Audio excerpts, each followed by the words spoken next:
Hello friends, welcome to bye bye success classes 2.0। दोस्तों, जैसा कि आपको पता है, यहाँ पे ग्रुप डी और एनटीपीसी की मैं सीरीज चला रहा हूँ। और दोस्तों, ये आज हमारा बट्टा चैप्टर का पार्ट 4 है। और दोस्तों, पहले मैं 3 पार्ट अपलोड कर चुका हूँ। जिन मित्रों ने वो पार्ट ना देखे हों, जाइए उन तीनों पार्टों को पहले देख लीजिए, इसके बाद इसे देखना। अगर आप उन्हें ना देखे हों तो भी आप पहले पार्ट को अवश्य देख लेना, क्योंकि दोस्त वहाँ पे मैंने बेसिक से बहुत अच्छे से पूरा कंसेप्ट समझाया है। ठीक है, तो चलिए यहाँ पर भी थोड़ा जो कंसेप्ट है थोड़ा समझाते हैं, उसके बाद सवालों को स्टार्ट करते हैं। ठीक है, देखिए सबसे पहले मैंने आपको क्या बताया था। देखिए, क्या क्रय मूल्य, विक्रय मूल्य, अंकित मूल्य, यही चीज़ है, बस यही चीज़ें याद रखनी है आपको। देखिए यहाँ पे मैंने बताया था आपको क्रय मूल्य याद रखना है आपको। ठीक है, और यहाँ पे क्या रहेगा, अंकित मूल्य, और यहाँ पे क्या रहेगा, विक्रय मूल्य। ठीक है भाई, विक्रय। चलिए मैं शॉर्ट में लिख दिया हूँ। अब देखिए यहाँ से यहाँ पर मैंने क्या बताया था, इस प्रकार से यहाँ पे बताया था लाभ या हानि, लाभ या हानि, चाहे लाभ परसेंट में हो, चाहे वो रुपए में हो, चाहे हानि परसेंट में हो, चाहे रुपए में, एक ही बात है। और यहाँ पे देखिए बट्टा, बट्टा का मतलब क्या होता है, छूट। ठीक है, बट्टा हो या छूट हो, चाहे परसेंट में हो चाहे रुपए में हो। ठीक है, आपको यहाँ पे लिख लेनी है। अब आपको पता है कैसे क्या करना है। चलिए अब क्वेश्चन को, और हाँ एक चीज और याद रखना कि इधर से इधर की ओर जाएंगे, इधर से इधर की ओर जाएंगे तो कहाँ जा रहे हैं हम, आगे की ओर जा रहे हैं। याद रखना, इधर से उधर की ओर जा रहे हैं आगे की ओर, और उधर से इधर की ओर आ रहे हैं तो कहाँ, पीछे की ओर। ध्यान देना, अब आगे की ओर जाने पे 100 नीचे और पीछे की ओर जाने पर 100 ऊपर, बस अपना याद कर लेना। ठीक है, डिटेल में पढ़ना है तो पहला पार्ट देख लीजिए, आपको समझ में आ जाएगा। चलिए अब क्वेश्चन स्टार्ट करते हैं भाई। देखिए दोस्तों, ये क्वेश्चन मैंने पिछली वीडियो में चैलेंज दिया था आपको, और कुछ मित्रों ने लगाया है। और देखिए लगाया होगा या नहीं मैंने देखा नहीं है फिलहाल। चलिए ये वाला क्वेश्चन देखिए और हल करते हैं।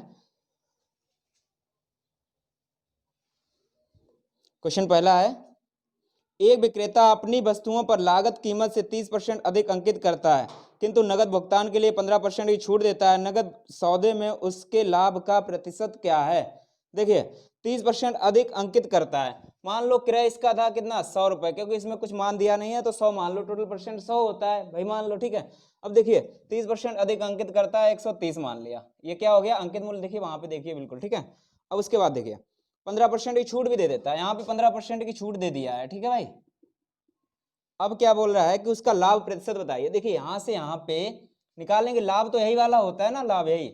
अब देखिए बढ़ाते हैं इसे, 130, आगे जाने पे 100 नीचे, ऊपर क्या हो जाएगा, 100 में से 15 घटा दीजिए बटे 100। ठीक है, ये 0 से 0 कट गया, ये आ जाएगा 17, ये आ जाएगा 2, 5 से काट दिया। ठीक है, अब देखिए 17 गुणे 13 करेंगे और 2 से भाग दे देंगे। चलिए कर लेते हैं, 13 7 91 की एक हासिल लगा है तुम्हारा 9। ठीक है, 13 एकन 13 और 9, 13 और 9 हो गया तुम्हारा 22। ठीक है भाई, अब इसमें 2 का भाग देंगे तो आ जाएगा तुम्हारा 110.5, 110.5। अब देखिए भाई यहाँ पे मान कितना आ गया है, 110.5 आ गया है। देखिए क्रय था कितना, 100, हो कितना गया विक्रय, 110.5। तो लाभ कितने का हुआ है, 10.5%। आपका आंसर हो गया। ठीक है, चलिए क्वेश्चन नंबर 2 देखिए। 80 रुपए अंकित मूल्य के छाते को 68 रुपए में बेचा गया, छूट की दर। बिल्कुल सिंपल है, 80 रुपए था अंकित मूल्य और 68 का बेच दिया गया है। तो देखिए कितनी हानि हुई है, इस पे निकाल लेते हैं हानि परसेंट। ठीक है, 10 में से 8 गया, 2 बचा है, और यहाँ पे 7 में से 6 गया, 1 बचा है, यानी कि 12 की हानि हुई है। हानि हमेशा बड़े वाले पे होती है, 80 पे हुई है। ठीक है, और इधर परसेंट वाला 100 लगा देते हैं, क्योंकि आपको फार्मूला दोस्त मैंने पहले बताया था, लाभ परसेंट हो रहा है लाभ बटे क्रय, या हानि परसेंट हो रहा है हानि बटे क्रय। ठीक है, हल कर लेते हैं इसे। देखिए 4 3 12, 4 दूना 8, 2 से काटा 5, 5 3 15, आपका आंसर हो जाएगा। ठीक है भाई, चलिए अगला क्वेश्चन देख लेते हैं। क्वेश्चन नंबर 3, क्वेश्चन नंबर 3 है। ठीक है, एक ग्राहक अपने क्रय पर 30% की छूट चाहिए, एक ग्राहक को अपने क्रय पर 30% की छूट चाहिए। डीलर ने 20% एवं 12% की क्रमिक छूट दी, ग्राहक को छूट मिली। दोस्त आप ऑप्शन देख रहे होंगे, इस टाइप से भी क्वेश्चन आपको मिलेंगे, क्योंकि ये दोस्तों प्रीवियस ईयर का ही क्वेश्चन है। ठीक है, देखिए क्या अब आप कंफ्यूज हो जाएंगे। देखिए 30% की छूट चाहता था, क्या चाहता था? 30% की छूट, और उसे मिली कितनी है? 20% की और 12% की छूट। ठीक है, अब आपको हमने एक फार्मूला बताया था a प्लस बी, देखिए मैं यहाँ पे लिख देता हूँ a plus B plus A B upon 100, आपने पीछे पढ़ा भी होगा। देखिए यहाँ पर जो हानि है यानी छूट के हानि माइनस में रख देंगे, माइनस माइनस का रखेंगे कितना हो जाएगा? माइनस का 32 हो जाएगा यहाँ पे, और यहाँ पे प्लस का हो जाएगा 12, 20 का गुणा करेंगे कितना हो जाएगा? 12 दूना 24, 240 बटे 100, 100 से भाग देंगे 2.4। ठीक है, अब ये 2.4 हो जाएगा, और ये माइनस का 32 है। अब 2.4 को 32 में से घटाएंगे, क्योंकि भाई प्लस का छोटा है माइनस का बड़ा है, तो माइनस का ही तो बचेगा। माइनस का बचेगा कितना? इसे घटाइए, 2 घटाया 30 और 0.4 और घटाया तो हो जाएगा 29.6। ठीक है भाई, 29.6 माइनस का यानी कि हानि। अब देखिए सवाल में बोल क्या रहा है, ऑप्शन देखते हैं इसके। ऑप्शन बोल रहा है जितने उसे चाहिए थी उससे अधिक। यार ये तो नहीं चाहिए तो उसे 30 थी, उससे कम मिली है ना। आगे देखिए, जितनी चाहिए थी उतनी उतनी नहीं है, उससे कम है, जितनी चाहिए थी उससे कम। ऑप्शन सी आपका आंसर हो जाएगा। ठीक है भाई, आपका ऑप्शन सी आंसर हो जाएगा। चलिए अब अगला क्वेश्चन देखते हैं। यहीं पे क्वेश्चन नंबर 4 देखिए। यहाँ पे एक दुकानदार एक पुस्तक को उसके मुद्रित मूल्य पर 10% की छूट देकर बेचता है। उसके मुद्रित मूल्य पर 10% की छूट देकर बेचता है, 12% का लाभ कमाता है। पुस्तक के क्रय मूल्य पर मुद्रित मूल्य का अनुपात अनुपात चाहिए। देखिए यहाँ पे 12% का लाभ कमाता है। ठीक है, 12% का लाभ, चलिए इसे लाभ ऐसे कर देते हैं। ठीक, अब देखो यहाँ पे क्रय होगा, क्रय मान लिया मैंने 100, अब यहाँ से 12 जाएंगे, यहाँ पे 112 हो जाएगा। क्योंकि आपने वीडियो पूरी देखी होंगी तो आपको सब कुछ पता होगा, मैं यहाँ पे थोड़ा फास्ट ही करूंगा। ठीक है, चलिए अब देखिए यहाँ से यहाँ पे आ रहे हैं 112। देखिए यहाँ से क्या पीछे आ रहे हैं ना, पीछे आने पे 100 ऊपर बटे में क्या होगा? ये देखिए कमी है ना, तो 90 हो जाएगा, 100 में से घटाकर रखेंगे। अब देखो यहाँ पर क्या हो जाएगा, यहाँ पे ये कितना हो जाएगा? 1120, 1120 बटे 9। अब इन्हीं दो का रेशियो तो पूछा है, इन दो का रेशियो हम निकाल लेते हैं। देखिए यहाँ पे कैसे, इधर 9 उठ के इधर आ जाएगा, यानी इधर हो जाएगा तुम्हारा 900। चाहे तो आप इसे काट भी सकते थे, जीरो अब बाद में काट लेंगे। इधर हो जाएगा 1120, जीरो से जीरो काट दीजिए, ये काटिए आप 2 से, ये हो जाएगा 45, और इससे 2 से काटेंगे ये हो जाएगा आपका 56। ठीक है भाई, आंसर कितना हो जाएगा? 45:56। ठीक है, देखिए हाँ ऑप्शन डी में आपको आंसर मिल जाएगा 45:56। ठीक है, चलिए चलिए क्वेश्चन नंबर 5 देखिए। कृष्ण के पास 12 संतरे हैं, वह उनमें से x को 10% के लाभ पर बेचता है और शेष को 10% की हानि पर। पूरे सौदे में उसे 5% का लाभ होता है, तो x का मान बताइए।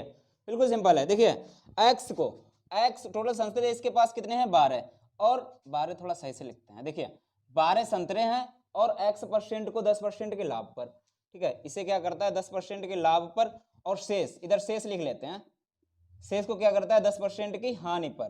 ठीक है, अब इसके बाद बोलता है कि टोटल में इसे 5% का लाभ होता है। बस ये 5% का लाभ होता है। देखिए इन दोनों के बीच का ही तो वैल्यू है, एलिगेशन मेथड आपको मैंने पहले बताया है, उसी हिसाब से कर लेते हैं। देखिए इस प्रकार से आपको इधर लिख लेना, इधर लिख लेना, बीच वाला बीच में लिख देते हैं। ठीक है, अब इनका और इनका अंतर हमें निकालना है। ठीक है, कर लेते हैं। देखिए ये 10% कमी है और ये 5% की वृद्धि है, इनका अंतर कितना होगा? 15%, ना कि 5%, याद रखना ये चीज। ठीक है, देखिए यहाँ पे समझाते हैं, मैंने आपको बताया भी था, क्योंकि यहाँ पे बहुत सारे स्टूडेंट का कंफ्यूजन होता है। यहाँ पे देखिए 0% तो यहाँ पे रहेगा 0%, और माइनस का रहेगा वो नीचे जाएगा। जैसे मान लो यहाँ माइनस का कितना था? 10, ये कहीं ना कहीं नीचे रहा होगा।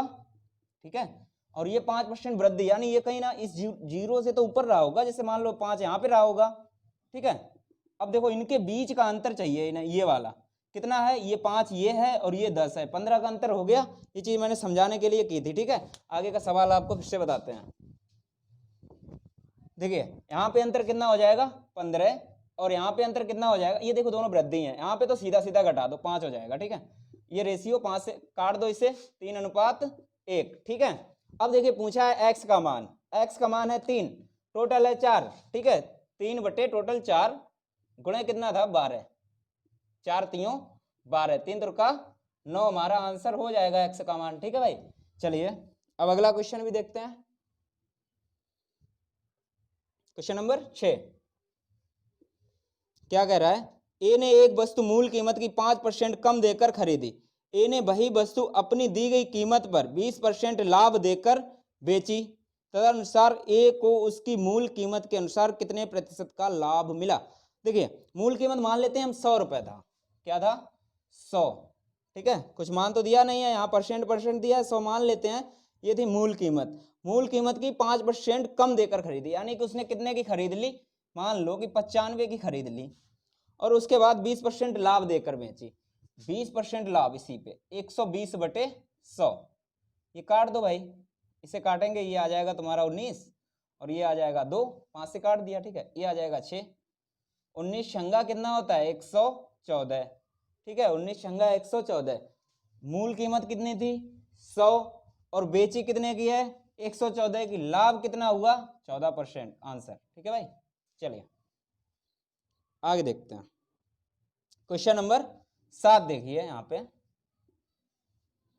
विक्रय मूल्य पर 20% की हानि उसके लागत मूल्य की कितने % हानि है? विक्रय मूल्य पर 20% की हानि। ध्यान दो, विक्रय मूल्य मैंने मान लिया 100 है। अब विक्रय मूल्य पर 20% की हानि, जब हानि हो रही है तो कहीं ना कहीं विक्रय क्रय से छोटा होगा। सही है। और विक्रय मूल्य का 100 का, ये क्या है? विक्रय लिख देता हूं यहाँ पे। देखिए ये 100 का 20% यानी कि 20 होगा और 20 जो है उसकी हानि हुई है, यानी क्रय कहीं ना कहीं इससे बड़ा रहा होगा। तो क्रय कितना रहा होगा? 120। ठीक है भाई, क्रय कितना रहा होगा? 120। ये चीज दोस्त समझने वाली है। ठीक है, अब आगे देखिए, बोल रहा है कि लागत मूल्य पर कितने % की हानि है। लागत मूल्य कौन सा है? ये है। ठीक है, लागत मूल्य या क्रय मूल्य एक ही होता है। अब देखिए 20 की हानि हुई है, हानि हुई किस पे है? 120 पे। और कितना %? ये % वाला लगा दो। ये 0, ये काटोगे ये आ जाएगा 5 और ये काटोगे ये आ जाएगा तुम्हारा 6।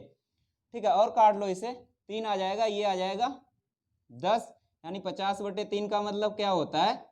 खूब पता है आपको, 16 से 2/3%। ठीक है, बहुत सारे मित्र होंगे जिनका आंसर ए आ रहा होगा, लेकिन दोस्त वो आंसर गलत है, याद रखना। ठीक है, आप लगा रहे हो वो गलत तरीका है, इस तरीके से आपको लगाना है। ठीक है, चलिए क्वेश्चन नंबर 8 देखिए। एक व्यक्ति एक वस्तु के विक्रय मूल्य में से अपने व्यापारिक खर्च को 40% घटाकर भी, व्यापारिक खर्च को 40% घटाकर भी 20% लाभ प्राप्त कर लेता है। तदनुसार उस वस्तु का विक्रय मूल्य उसके लागत मूल्य से कितने % अधिक है। देखिए दोस्त, इसे भी करते हैं। ठीक है, विक्रय मूल्य अपने व्यापारिक खर्च से 40% घटाकर भी। ठीक है, अब मान लो उसका विक्रय मूल्य जो है 100 है। ठीक है, क्या है? विक्रय मूल्य में से अपने व्यापारिक खर्च, विक्रय मूल्य क्या, जो मतलब वो खरीद के लाया होगा, यानी कि जो खरीद के लाया होगा, और जहां से खरीद के लाया होगा वहां से तो विक्रय होगा, लेकिन वो उसके लिए तो क्रय होगा। ठीक है, अब वही अंकित मूल्य बनाना चाहता है उसी को। 100 रुपए मान लो इसका, वही है विक्रय मूल्य। क्या कह रहा है? वो अंकित मूल्य का काम करेगा। ठीक है, 100 रुपए है। ठीक है, और 40% घटाकर, अब देखिए इसका 40% घटा देंगे आप। दोस्तों ये समझने वाली बात है, नहीं कि आप विक्रय की जगह रख लोगे गड़बड़, क्योंकि ये सवाल समझो लैंग्वेज क्या कह रहा है। ठीक है, 40% घटाकर कितना हो गया? 60। ठीक है, घटाकर भी 20% लाभ प्राप्त करता है। यहाँ पे देखिए 20% का लाभ प्राप्त कर चुका है। ठीक है, अब बोल रहा है कि उसका लागत मूल्य उसके विक्रय मूल्य से कितना अधिक है। देखिए अब ये लागत मूल्य यहाँ पे निकालेंगे हम, पीछे आएंगे। देखिए 60 पीछे आने पे 100 ऊपर बटे में क्या हो जाएगा? 120 काटिए इससे 2 से काटा 50, यानी कि आपका जो लागत आएगा वो कितना आ जाएगा? 50। ठीक है, 50। अब देखिए भाई 50 से 100 कितना है? दुगना है। दुगना का मतलब क्या? 100% हमारा आंसर। ठीक है भाई, इतना तो आपको पता ही है। नहीं पता है आप ऐसे निकाल लीजिए। देखिए 50 से बड़ा है 100, कितना बड़ा है? 50। और बड़ा किस पे? 50 पे ही तो बड़ा है। ठीक है, और इधर % वाला आपको पता है, ये कट गया, बचा 100% आंसर। ठीक है भाई, चलिए अगला क्वेश्चन भी देखते हैं यहीं पे। अगला क्वेश्चन क्या है? Question number 9। एक व्यक्ति ने कोई वस्तु विक्रय मूल्य पर 20% लाभ पर बेची, विक्रय मूल्य पर 20% लाभ पर बेची। बाद में जब क्रय मूल्य 10% कम हो गया तो उसने विक्रय मूल्य भी 10% कम कर दिया। क्रय मूल्य पर उसके लाभ का प्रतिशत होगा। ये सवाल भी दोस्त जबरदस्त सवाल है, याद रखना। ठीक है, देखिए 20% लाभ पर बेची, मान लो कि मैंने विक्रय मूल्य 100 मान लिया। ठीक है, विक्रय मूल्य कितना है? 100। अब भाई 20% लाभ पर विक्रय मूल्य के 20% लाभ पर बेची। जब लाभ पर बेचा होगा तो क्रय कहीं ना कहीं छोटा होगा, क्रय कहीं ना कहीं छोटा होगा, ठीक है। अब देखिए विक्रय मूल्य 100 है, विक्रय मूल्य का 20% क्या 20 होगा, 20 होगा तो क्रय कितना रहा होगा 80 रहा होगा, ठीक है भाई 80 रहा होगा। अब आगे देखिए जब क्रय मूल्य में 10% कम हो गया, अब क्रय मूल्य में 10% कम कर दो, इसमें कितना हो जाएगा 90/100, ठीक है भाई ये कितना हो जाएगा 72, 8 ने 72। तो इसने क्रय और विक्रय मूल्य भी 10 कितना है, विक्रय मूल्य भी 10% कम कर दिया, कर दो इसे 10% कम, 100 था तो ये 90 हो जाएगा, ठीक है। अब देखिए 72 से 90 कितना परसेंट लाभ हुआ है, यही पूछ रहा है। देखिए 72 से 90 18 का हो रहा है, हाँ 18 का हो रहा है, हो किस पे रहा है 72 पे हो रहा है, और इधर परसेंट का चिन्ह लगा लेते हैं, ठीक है, यानी परसेंट वाला जो 100 होता है वो ले लेते हैं। 18 चौक 72, 4 से काटा 25% आपका आंसर हो जाएगा, ठीक है भाई। चलिए अब अगला क्वेश्चन देखते हैं यहीं पे, अगला क्वेश्चन 10 क्या कह रहा है, एक दुकानदार अंकित मूल्य पर 10% डिस्काउंट पर अपना सामान बेचता है। वह किसी वस्तु पर जो 900 रुपए में मिली थी कितने दाम अंकित करे कि 10% का लाभ हो, ठीक है। देखिए 900 रुपए का मिला था यानी ये था क्रय, और बोल रहा है कि 10% का लाभ चाहता है, ये मान लो 10% का लाभ चाहता है, ठीक है, और बोल रहा है 10% का डिस्काउंट भी देना चाहता है। यहाँ पे लिख लेते हैं 10% का डिस्काउंट, ओके। अब देखिए ये अंकित मूल्य पूछ रहा है ये वाला, अब देखिए इस झूले से यहाँ पे जाएंगे, इस झूले से इधर आ जाएंगे, हमारा आंसर, ठीक है। देखिए 900 यहाँ पे हल करते हैं, 900 आगे जाने पे क्या होगा 100 नीचे, ऊपर कितना हो जाएगा 90, क्या है 10% लाभ, 90 नहीं 110, ठीक है भाई 110/100। अब देखिए यहाँ से पीछे आएंगे, पीछे जाने पे 100 ऊपर बटे में, देखिए पीछे आने पे 100 ऊपर बटे में क्या है, ये देखिए 10% कमी है तो 100 में से घटा के लिख दो 90, ये 100 से 100 कट गया, ये 0 से 0 कट गया, 9 से काटा, ये 100 आ गया, 100 का गुणा 11 में आ गया आपका 1100 आंसर, ठीक है भाई, ठीक है आंसर आपका बी हो जाएगा। चलिए अगला देखते हैं दोस्तों, मैं फिर से बोलता हूं आप ये बट्टा चैप्टर का पहला पार्ट देख लीजिए, जिससे आपको पूरा समझ में आ जाएगा एकदम क्लियर, ठीक है। भले ही आप पूरा सारा वीडियो ना देख पाए लेकिन पहला वीडियो जरूर देख लीजिए, वहां से आपको पूरा क्लियर हो जाएगा, कंसेप्ट पूरा समझाया है डिटेल में, ठीक है भाई। चलिए अगला क्वेश्चन देखते हैं, क्वेश्चन नंबर 11, आज की वीडियो का क्वेश्चन नंबर 11 है। देखिए किसी वस्तु का अंकित मूल्य क्रय मूल्य से 25% ज्यादा है, ग्राहक को 12% छूट देकर कितने परसेंट का लाभ होगा। देखिए कितना अधिक है, मान लो कि क्रय मूल्य 100 है और 25% अधिक यानी अंकित मूल्य 125 है, और छूट कितनी दे रहा है 12% छूट देकर भी लाभ परसेंट होगा। देखिए 12% की छूट दे रहा है, अब ये वाला लाभ पूछ रहा है ये वाला, ठीक है भाई निकाल लेते हैं। 12% छूट देने के बाद कितना होता है, देखिए 125 और 12% छूट यानी 88/100, ये काटिए ये आ जाएगा 4, 25 से काटा ये आ जाएगा 5, ठीक है। अब ये 4 से काटो 22 आ जाएगा, 22 पंचे 110, ठीक है 110 आपका ये हो गया। देखिए भाई क्रय कितना था 100, विक्रय कितना है 110, लाभ कितना हुआ 10%, सीधी सी बात है, ठीक है भाई 10%, क्योंकि 100 यहाँ पे आपको मानना है, क्यों, क्योंकि आपको जल्दी थोड़ा जल्दी हो जाता है, अगर आप मान लो यहाँ पे 100 मानोगे तो फिर उल्टा हो जाएगा, फिर ज्यादा टाइम लग जाएगा, इसलिए मैं यही कहूंगा कि क्रय जहां तक हो आप 100 मानिए, ठीक है। चलिए अगला क्वेश्चन देखते हैं, क्वेश्चन नंबर 12, एक दुकानदार अपने माल का अंकित मूल्य पर उसके क्रय मूल्य से कितना परसेंट अधिक नियत करे ताकि 12.5% की कटौती देने के बाद भी उसे 5% का लाभ हो, ठीक है। चलिए यार बिल्कुल वैसा ही सवाल है, ये भी अंकित मूल्य पर कितना अधिक करे कि 12.5% की छूट दे और 5% लाभ उठाए, बिल्कुल वैसा ही सवाल है। देखिए 12.5% की छूट देना चाहता है और 5% का लाभ भी कमाना चाहता है।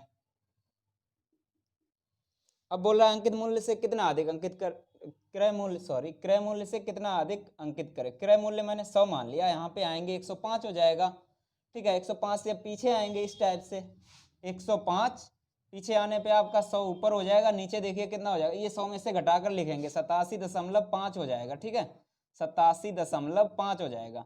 अब इसे हल कर लीजिए, इसे हटाया 0, ये काटो 25 से, 25 तियां 75, बचा कितना है 12, ठीक है। 25 पंचे 125, 25 चकू 100, यानी इसे काट लो 5 से, 5 सत्ते 5 अट्ठे, ठीक है। 7 से काटा इसे तो 15 सत्ते 105, 15 आ जाएगा, 15 अट्ठे 120, आपका कितना आ जाएगा 120। अब अंकित मूल्य कितना आ जाएगा भाई 120, 100 था, लाभ कितना हुआ 20%, 20% अंकित करना होगा, ये आंसर हो जाएगा, ठीक है। चलिए अब अगला क्वेश्चन देखते हैं, क्वेश्चन नंबर 13। शुद्ध दूध के क्रय मूल्य पर नमूना दूध बेचकर 10%, नमूना दूध यानी मिलाया हो, पानी यानी मिला रहा है, ठीक है। नमूना दूध बेचकर 10% लाभ प्राप्त करने के लिए 50 किलोग्राम दूध में, शुद्ध दूध में पानी की कितनी मात्रा मिलानी चाहिए। इस टाइप का सवाल दोस्त कहीं भी मिल जाए, आपको कुछ नहीं करना है। देखिए कैसे करना है, जो ये 10% दिया है बस वहीं से सॉल्व हो जाएगा। ठीक है, 10% को ले लिया, 10% का मतलब क्या होता है 1/10, यही तो होता है 10% का मतलब, ठीक है। अब बोल रहा है कि 50 किलोग्राम दूध। अब देखिए यहाँ पे मैंने एक चीज बताई थी दोस्त, कि जो इस टाइप से बटे में लिखा होता है, नीचे क्या होता है टोटल, ऊपर क्या होता है, जैसे लाभ बोला है तो एक का लाभ हो रहा है, टोटल कितना है 10, यही चीज होती है, ठीक है। अब देखिए नीचे टोटल है कितना 10, अब इसमें आप ऐसा गुणा करो कि ये 50 किलोग्राम बोला है, 50 किलोग्राम हो जाना चाहिए यहाँ पे, और ऊपर अपने आप ही तुम्हारा आंसर हो जाएगा। 5 का गुणा कर दो, यहाँ पे 5 का करेंगे, यहाँ पे भी 5 का कर देंगे, वैसे ये तो ये कट जाएगा, कोई फर्क पड़ेगा, कर सकते हैं, ठीक है। तो देखिए यहाँ पे कितना ऊपर 5 हो जाएगा, नीचे कितना हो जाएगा 50, यानी 50 किलोग्राम में 5 किलोग्राम मिलावट करनी होगी, ठीक है। आंसर हो गया आपका, आंसर बी हो जाएगा, ठीक है भाई। चलिए 5 kg, चलिए चलिए क्वेश्चन नंबर 14 देखिए। मोहन ने 12,000 रुपए में 20 खाने की मेजें खरीदी और उन्हें बेचकर 4 खाने की मेजों के विक्रय मूल्य के बराबर लाभ कमाया। एक खाने की मेज का विक्रय मूल्य बताइए। दोस्त इस टाइप के सवाल मैंने पहले बहुत सारे करवाए हैं आपको लाभ हानि चैप्टर में, ठीक है। देखिए आपको क्या करना है, बिल्कुल कुछ भी नहीं है। ठीक है, 20 खाने की मेजें बेची हैं, 4 का लाभ कमाया। इस टाइप का जब सवाल होता है तो मैंने बताया था टोटल में से घटा दो भाई, तुम्हारा क्रय बन जाएगा, और जो जिसका लाभ वो लाभ बन गया। परसेंट निकाल लेते हैं यहाँ पे, लाभ कितना हुआ है। देखिए भाई 20 था, 4 का लाभ कमाया है, लाभ कमाएगा किस पे, 20 में से 4 घटाइए, क्रय हमारा 16 हो गया, 16 पे कमाएगा, और इधर परसेंट का 100 लगा देते हैं। इसे देखिए काटिए, इसे आ जाएगा यहाँ पे 25% आपका लाभ आ जाएगा। क्या आ जाएगा 25% का लाभ, यहाँ पे लिख लेते हैं, ठीक है, 25% का लाभ। अब आगे देखिए 12,000 रुपए में 20 खाने की खरीदा था, 12,000 की 12,000 रुपए, ठीक है, और 20 खरीदा था, तो एक का मूल्य निकालने के लिए 20 का भाग दे दो, दे दिया। यहाँ पे आपका एक का जो क्रय था वो कितना आ गया 600 आ गया, और 25% लाभ था, 25% लाभ इसी पर कर देते हैं 125/100, जो आएगा भाई हमारा आंसर हो जाएगा। 6 का गुणा 125 में करोगे तो आ जाएगा आपका 25 छंगा 150, यानी 750 आपका आंसर हो जाएगा, ठीक है भाई। चलिए ये आपका क्वेश्चन है, ठीक है। चलिए आगे देखते हैं, क्वेश्चन नंबर 15 देखिए। एक 5,000 रुपए बिक्री मूल्य अंकित सोफा सेट को 4% की छूट पर बेचने पर व्यापारी 20% की लाभ प्राप्त करता है। देखिए 20% का लाभ प्राप्त करता है और 4% छूट देता है। कर देते हैं इसे, 4% की छूट और 20% का लाभ, ठीक है। तो सोफा सेट का व्यापारिक लागत मूल्य कितना होगा। अब देखिए ये है क्या 5,000 रुपए अंकित मूल्य, ये क्या था हमारा 5,000, अंकित मूल्य कितना था 5,000, और ये लागत मूल्य पूछ रहा है। देखिए यहां से यहां पे आएंगे, यहां से यहां पे आ जाएंगे आंसर। देखिए 5,000, अब देखिए यहां से आगे जा रहे हैं ना, आगे की ओर जाने पे मैंने शुरू में ही बताया था 100 नीचे ऊपर घटा घटू के लिखते हैं, ठीक है। देखिए 4 घटा के लिखेंगे 96/100, और पीछे आने पे 100 ऊपर बटे में ये 20 का लाभ 120, ये 100 से 100 कट गया, ये 0 से ये काट दो, ठीक है। अच्छा 12 अट्ठे 96 होता है, 8 पन 40 होता है। अब ये 2 0 लगा दो इसमें, आपका आंसर कितना हो गया 4,000, ठीक है भाई। आंसर कितना हो जाएगा 4000। चलिए अगला क्वेश्चन देखते हैं, क्वेश्चन नंबर 16। एक घड़ी को बेचने पर विक्रेता 5% डिस्काउंट देता है। यदि वह 7% डिस्काउंट देता तो लाभ में 15 रुपए कम कमाता। घड़ी का अंकित मूल्य कितना है? देखिए ये सवाल बिल्कुल सिंपल है, 5 से 7 हुआ है, जैसा कि मैंने पहले बताया। जिन मित्रों ने पहली वीडियो देखी होंगी वो आंसर निकाल चुके होंगे। देखिए मौखिक है, बिल्कुल कैसे लगता है, 5% से 7% यानी 2%, 2% बराबर 15, 1 बराबर 7.5, 100 बराबर कितना होगा, 1 7.5 यानी 750, 750 आपका आंसर हो जाएगा। चलिए अब समझाते हैं कैसे होगा। देखिए भाई ये डिस्काउंट कितना दे रहा था, 5% का डिस्काउंट दे रहा था। अब यहाँ पे देखिए अब ये देने लगा 7% का डिस्काउंट। अब ये 5 से 7 हुआ है, कितना 2% ही तो बढ़ा है। 2% बढ़ने से क्या हुआ कि 15 रुपए कम कमाने लगा। ठीक है 15 कर दो इसके बराबर। अब परसेंट का मतलब क्या होता है, इसका बटे 100। इसे काट दो आप चाहे तो ये 50 हो जाएगा और कैचीदार गुणा हो जाएगा। एक बराबर निकालो तो कितना हो जाएगा, देखिए 15 गुना 75, 750 आपका आंसर हो जाएगा। दोस्तों वीडियो पसंद आई हो तो वीडियो को लाइक करें, वीडियो को शेयर करें, और जो दोस्त आपके पास जितने मतलब स्टडी रिलेटेड व्हाट्सएप और फेसबुक ग्रुप हैं उन ग्रुप में ये वीडियो शेयर कीजिए, जिससे कि आपका चैनल ये आगे बढ़ सके। और दोस्तों वीडियो को लाइक और चैनल को सब्सक्राइब करके ही जाना। धन्यवाद दोस्तों।